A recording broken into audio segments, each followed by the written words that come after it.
நண்பர்களே, மும்பை இந்தியன்ஸ் அணியை பொறுத்த வரைக்கும் பார்த்தீங்க அப்படின்னா, பந்து வீச்சில் வந்து ஐபிஎல் 2019 சீசனுக்கு முன்பாக வந்து ரொம்ப ஸ்ட்ராங்காக இருந்த ஒரு அணி, ஸ்ட்ராங்காக இருக்கக்கூடிய ஒரு அணி மும்பை பந்து வீச்சை கண்டிப்பாக எல்லா அணியுமே வந்து திணறுவாங்க அப்படின்னு தான் ரசிகர்கள் எதிர்பார்த்தாங்க.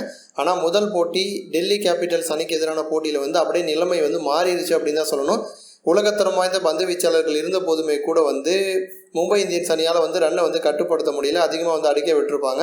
அதே நேரம் வந்து மலிங்கா வேற இலங்கைக்கு போயிருப்பார். இப்போ திரும்ப மலிங்கா வந்து கூட்டிகிட்டு வந்துட்டாங்க. பும்ராவும் வந்து காயத்திலேருந்து விடுபட்டுட்டார் அப்படின்னு வந்து சொல்லிட்டாங்க. இப்போ பார்த்தீங்க அப்படின்னா புதிய வெஸ்ட் இண்டீஸ் பவுலர் ஒருத்தர் வந்து மும்பை இந்தியன்ஸ் அணி வந்து அவங்களுடைய ஸ்குவாடுக்குள்ளே வந்து கொண்டு வந்திருக்காங்க. யாருக்காக கொண்டு வந்திருக்காங்க பார்த்தீங்க அப்படின்னா, மும்பை இந்தியன்ஸ் அணியில் வந்து ஆடம் மில்லனே அப்படின்னு சொல்லிட்டு ஒருத்தர் வந்து இருந்தார். இவர் வந்து 75 லட்சம் ரூபாய்க்கு வந்து அவர் ஏலத்தில் எடுத்திருந்தாங்க. அவர் வந்து துரதிர்ஷ்டவசமாக காயம் காரணமாக வந்து விளையாட முடியாத ஒரு சூழ்நிலை வந்து உருவாயிருக்கு. அவர் வந்து அணிலேருந்து போயிட்டாரு. அவருக்கு பதிலாக பார்த்தீங்க அப்படின்னா வெஸ்ட் இண்டீஸ் வீரரான அல்சாரி ஜோசப் அப்படிங்கிற ஒரு பிளேயரை வந்து எடுத்திருக்காங்க.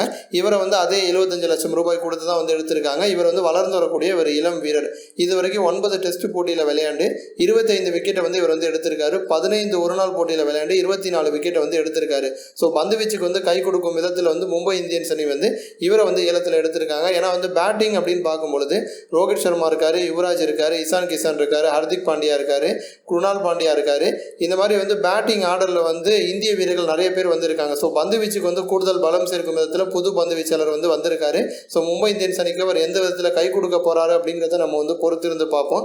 இது போன்ற இன்னும் பல ஸ்போர்ட்ஸ் செய்திகளை தெரிஞ்சுக்க ரெட் கலர் பாக்ஸாக கிளிக் பண்ணி நம்ம சேனலை வந்து சப்ஸ்கிரைப் பண்ணுங்க. கூடவே பக்கத்தில் இருக்க பெல் சிம்பலை கிளிக் பண்ணி எங்களுடைய அப்டேட் செய்திகளை உடனுக்குடன் தெரிஞ்சுக்கோங்க. நன்றி.